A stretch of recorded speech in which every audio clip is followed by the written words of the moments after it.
Нинжа хэмээх үл үзэгдэх жалуурчдын түүх. Хонголдон эзэн хааны сүүлчийн найдвар зэрэг нинжа дайчдын тухай олон уран сайхны киног хүмүүс шимтэн сонирхдог байсан. Нинжа нар Японы томоохон самурай Дамианорт алба хааж, нууц алуурчин туршуулын үүрэг гүйцэтгэдэг байжээ. Нинжа нарын тухай түүхийн олон сударт тэмдэглэсэн байдаг. 100 жилээр эргний дайны гал зогсоогүй дундад зууны Японд эдгээр дайчид хэрэгтэй байлаа. Тухайлбал 1470-аас 1560 оны хооронд Японд өрнсөн эх орны тусгаар тогтнолын төлөөх харийн эзлэн түрэмгийлэгчдийн эсрэг хийсэн дайнд нинжа нар Японы цэргийн удирдлагаар ажиллаж байжээ. Тэд цахилгаан мэт хурдан дайрна. Аимшиг айдас төрүүлэн чимээгүй хүнүн. Тэдний тулалдах эрдэм удаан хугацааны турш өндрөөр үнэлэгдэн энэ тухай хүмүүсийн дунд олон томог хууч яриа үлджээ. Тэр модны мөчөр донд шигдэн нуугдсан үт, хороо цацхад бэлэн могоо мэт. Бараа хувцас шөнийн цагаар биеийг нь халахалж баг нүрийг нь далтлана. Түүнийг сүүдрийн дайчин хэмээн нэрлсэн нь оргүй үг биш. Тэр хаднаас туссан сүүдэр мэт хөдөлгөөнгүй байж, өөрийн хохирогчийг хэдэн ч цагаар удаан хүлээж чадна. Учир нь төвчээр бол түүнд зааж сургасан гайхамшигт эрдэм юм.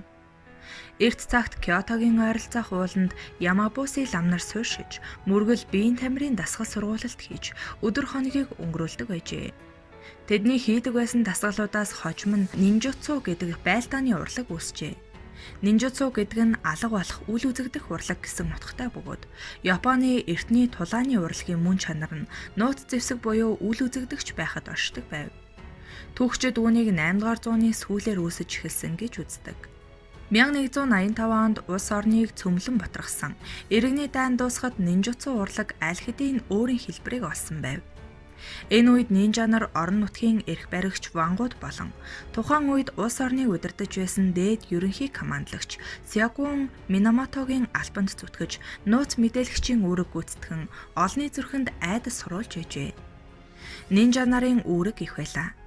Дайны гал унтарсан ч эрх мэдлийн төлөө дайсагналын дүл улалдсан хിവэр байв. Даймионор бие биеэ үзэн ядаж, Сякун бүгдээс айж байсан цөвүүн цаг байсан юм. Эсрэг талууд бие бие рүүгээ ил тод сум илгээхгүй ч дайсны ард тал руу өөрсдийн нууц туршуулуудыг далтхан илгээдэг байв. Нинжа гэж дан ганц аллаг үлддэг хүн байсангүй. Нутаг орноор хэрэн тэнхтэй вангуудын цайз, цамхгийн бат бөх байдал тэд дайнд бэлдэж буй эсгийг нууцаар тагнана. Даймион нарын эзэмшлийн тосгодыг тойрон явцгааж, байшингийн тоо, хэмжээ, бослог гарсан тохиолдолд хичнээн хүн цэрэг татагдах бололцоотойг судална. Хүлээсэн үүрэгт ажиллаа дуусгаад нинжа нар дахин гадаад ертөнцөөс тасарч ууланд очиж бөгнө. Тэд гол төлөв гадны хүн хүрч үл чадах ууланд суйрангаа байгуулж эргэн тойронд нь харуул хамгаалалт гаргадаг байжээ. Зарим ийм суйранд хэдхэн хүн амьдардаг бол зарим нь хэдэн зуун нинжа нар гэр бүлээрээ амьдарна. Дундад 100 сүүдрийн дайчны мэрэгжлийг бусад олон мэрэгжлийн адил үе дамжуулан эзэмшүүлдэг байжээ. Нинжагийн гэр бүлд төрсэн хүн зөвхөн нинжаал болдог байлаа. Бүлгийн дотор хатуу ёс жаягтай. Бүлгийн удирдагч Жонин бүгдийг удирдна. Тунийн химээх түүний ойрын туслах нь гинийн химээх бүлгийн дайчдад тушаал дамжуулж, биелэлтийг нь хянана. Цаг хугацаа улиран отохын хэрээр гинийн байтугай түүнийний игнэнд гадны хүмүүс элсэн орох болжээ. Энэ нь ихэвчлэн олзхайн хамхуул мэт улс орноор хэрэн хэсүүчлэгч Ронин гэдэг хоосорч ядуурсан самурай нар байлаа. Гадны хүнээс нинжа урвдаг хэрнээ өөрсдийн бүлгийн ахан дүүсийн нөхөрлөлд насан туршдаа үнэнч хിവэр үлддэг. Тэд сонгогдсон хүмүүс. Хэний талд байлтах нь чухал биш. Учир нь тэд бүгдийн эсрэг тулалдаж тасжээ. Нинжа бол вангийн албат биш. Тэд хөлсөөр гүйцэтгэгчид. Илүү мөнгө шидсэн хүнд нь л тэд үйлчлэнэ. Гагцхүү өөрийн бүлэгмийн нууцыг л нинжа нар хинт ч үл задлана. Тэдний хоримтлуулсан мэдлэг нинжагийн сургуульд сурч мэдсэн эрдмийн адилаар ихэд нууцлагддаг байсан юм. Ийм нууцлагдмал байдал олны дунд домог төрүүлдэг байлаа. Заримдаа нинжа нар өөрсдөө тиймэрхүү цуудыг дээн. Учир нь нисдэг амтан болж хувирдаг нэг дор 10 хүнийг нам цогтөг. Нууц эрдэмтэй хүнтэй баргийн хүн тулалдахаар зүрхлэхгүй. 15 дугаар зуунд Япон улс олон жижиг хэсэгт бутран задарч, толгойтой бүхэн зэвсэг барьж тулалдахаас өөр аргагүй болжээ. Даймион нар бүгд зэр зэвсэг агсаж, цэрэг дайчилж, бүгдийг дайснаа хэмээн тооцож хөршүүд рүүгээ уулгалан дайрч байв. Газар сайгүй дайн тулаан дэгдэж, удалгүй нийслэл галд шатлаа. Энэ бүгдийн буруутан нь эзэн хаан байсан юм. 1443 онд засгийн эрхэнд Асикага Ёсимасу гэдэг сягун гарлаа. Тэр хүүхэд байхдаа хаан ширээг залгамжилж авсан боловч нас биеинд хүрсэн хойноч хааны ёсоор улс орныг захирч чадсангүй. Улсаа удирдах чадваргүй хэрнээ үнэт зүйлс, урлагийн бүтээлүүдийг цуглуулах тансаг зоог барих зэргээр өрөмтгий занд нь хязгааргүй байв. Энэ бүгд нь улс орныг сүрлийн ирмэгт авчирсан юм. Засгийн эрх баригчид адгийн хүмүүст тооцогддог худалдаачдад өрөө өгөхийн тулд энгийн ардыг хайр найргүй мөлжиж байв. Сягу найз нөхдийн хамт өөрийн 6 цэнгэлийн ордонд цайны ёслолыг тоо томшгүй зохиож, уран зураг сонирхож, од сарыг багтан ширтэж, жаргал цэнгэл думбаж байх хооронд улс орн нь үүмийн самууд автаж, үгээрэн хоосорч байлаа. Үсэглэн амьдрах аргагүй байдал хүмүүсийг зэвсэг барихад дуудаж байв. Ёсимаса согун удаан хугацааны турш өөрийн үр хүүхэдгүй байсан тул Ёсими ламыг үрчлэн авч согун болохоо амласан боловч өөрт нь хүү төрмөгц тэрээр хэлсэн амнасаа буцахаар шийджээ. Тэгэхэд 1467 онд Кётогийн гудамжинд тулалдаан гарсан нь 10 жил үргэлжилсэн оны дайны эхлэл байв. Энэ дайнд Японы хүчрхэг бүх бүлгүүд татагдан орсон юм. Сул дараа согуны үед улс оронд нэгдмэл засаг үгүй боллоо. Нэг дайн дуусмагч өөр нэг дайн залгаж үргэлжлэнэ. 1478 онд Сингоку Жидай гэгч дайсагнагч нутгуудын эрен үе эхэлж 1577 он хүртэл үргэлжилсэн юм. Энэ тэмцэлд самурай нинжа нар гол үүргийг гүйцэтгэсэн билээ. Сэлэмний тулааны урлагийг төгс эзэмшсэн самурай өдрийн дайчин байсан бол шөнийн алуурчин гэгддэг нинжагийн хит хутга шөндөөлийн цагаар нуувчнаас өөрийн үйл хэргийг үргэлжлүүлж байлаа. Самурайн өргөдөг тангарагт миний бие ууланд газар дор хаанч байсан гэсэн эзний сонирхлыг хамгаалах нь миний эрхэм үүрэг билээ гэсэн байдаг. Тэд дайчны замаар замнаж үүрэг хариуцлагад захирагдана. Самурайн ёсонд худал ярих, хараал хэлэх, муу үйл хийхийг хориглож, эд мөнгө баян тасаг байдлыг жигших ёстой гэж заасан байдаг. Самурайн хуульд зөв үйл амнаас ч илүү гэсэн байдаг. Дайсагнагч нутгуудын эрен үед урвах нь амьсгалахтай адил амар болсон боловч ихэнх самурай нар самурайн ёсыг дагахыг хичээдэг байлаа. Тэр үед олон самурай өөрсдийн үүрэг тангаргийг умартан сонгосон замаасаа ухарч олны хараал зүхэлд идэгтэн хүсэн юм. Харин нинжа нарт ёс суртахууны хим хэмжээ гэж байсангүй. Тэд самурай нарын бохир санааг биелүүлэх гар хөл болж байлаа. Самурай хүн өөрийгөө далдалж нуувчнаас аллах үлдэж болохгүй тул ийм ажилдаа нинжаг хүслэнэ. Дайсныхаа герт нууцаар нэвтрэх самурайн ёсонд хоройтой тул тэр мөн л нинжаг хүсэлж санаагаа гүйцэлдүүлнэ. Самурай нар ингэж нэр төрөө алдалгүйгээр дайсан этгээдийнхээ цээжинд хутга зоодог байжээ. Ингэж дундад зууны Японд цагаанаараа харн хараараа үлддэг байв. Самурай өргөсөн тугныхаа доор ил тулалдана. Харин нинжа дайсныхаа тугийг өндөр түргэн тэдний дотор хутгалтан орж тулалддаг. Өөрийн нууц сургуульд нинжа нар маш олон зүйлд суралцсан. Тэд удаан хугацааны турш дасгал хийж, байлдааны урлагаар хичээллэн бие бэлдаар сэтгэлээ хатжуулдаг. Сургуулалт зөвхөн үгээр зогсохгүй. Ямар ч хүмүүсийн дунд үл үзэгдэгч болох эрдэмд нинжа нар тогтмол суралцаж байлаа.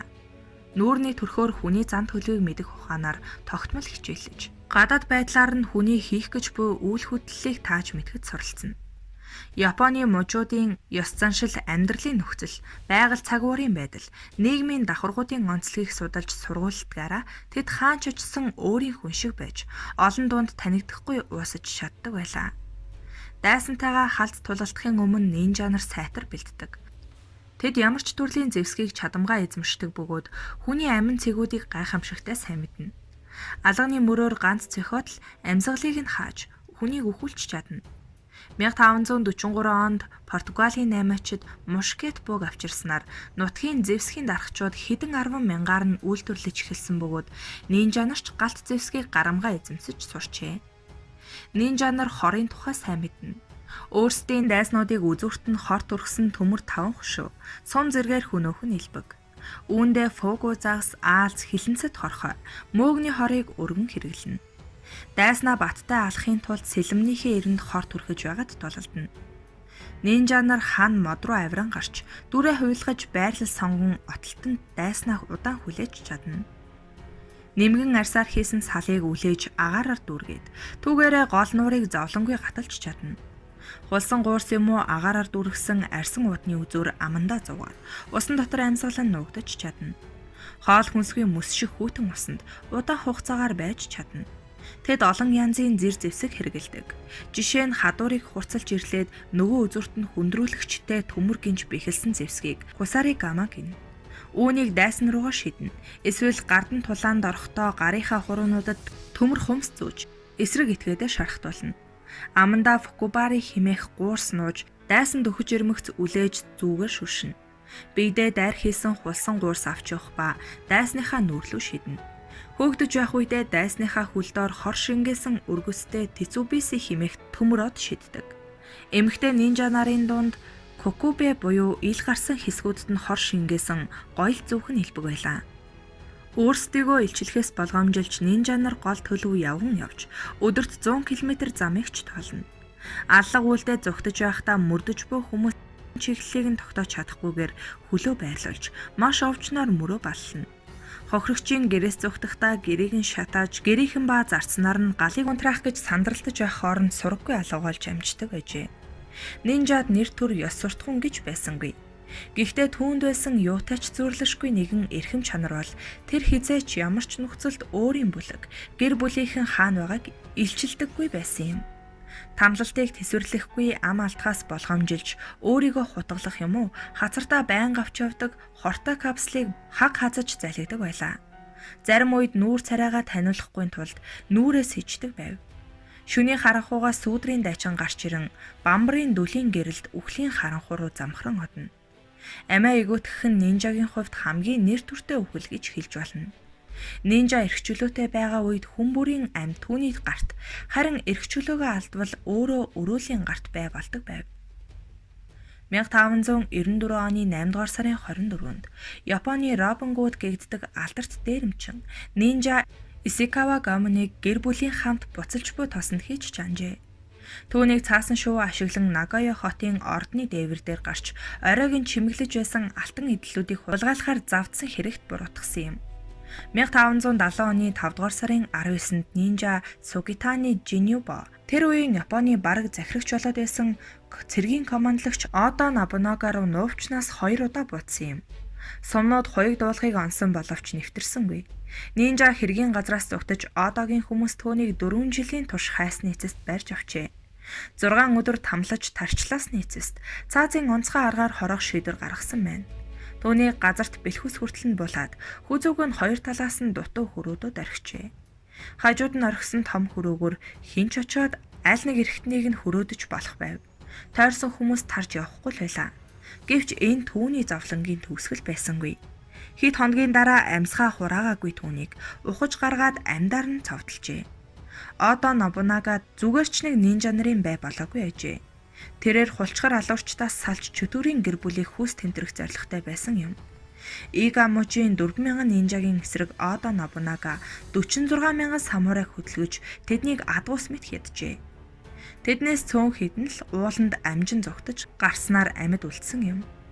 1603 онд Токугава шинээр сёгун болж гарч ирснээр дайсагнагч нутгуудын 90 үеийн дураараа байдал эцэслэн Японд сёгуны хатуу эрх мэдэл тогтлоо. Өөрийнх нь мэдлийн улсад түүний мэддэггүй нэг ч нууц хүчин байх ёсгүй гэж төрөөзөж байлаа. Нинжа нараас салах хэрэгтэй байв. Тэрээр нинжа нарт сайн дураараа сёгуны бие хамгаалагч болох, эсвэл түүний нууц цагдаагийн газар ажиллахыг зөвшөөрчээ. Татгалцсан хэнийгч болов дээрэмчин мэт мөрдөж мөшгөнө гэдгээ тэр амлажээ. Нинжагийн үйл хэрэг ийхүү тасарчээ. 1853 онд нинжа нар сүүлчийн удаа улсын захирагчийн үүргийг биелүүлжээ. Тэр үед Эдо бомтод Коммодор Перригийн удирдлаганд ор Америкийн байлдааны 4 хүлэг онгоц орж ирсэн нь урьд өмнө нь үзэгдээгүй үйл явдал байлаа. Өнгөрсөн 200-ны турш Япон улс гадаад ертөнцөөс тусгаар байсан юм. Бүх хил хаалттай байснаас гаднаас хинч орж ирж чаддаггүй.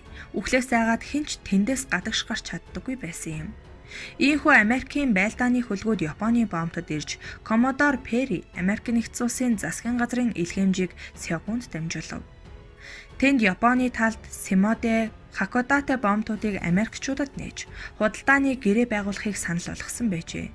Тэгэхэд Коммодорын хөлөг рүү нинжа Савамураг илгээж, ирсэн зочдын жинхэнэ зорилгыг илтгэх нууц бичиг баримт олох даалгавар өгчээ. Нинжач уг даалгаврыг гайхалтай сайн биелүүлжээ.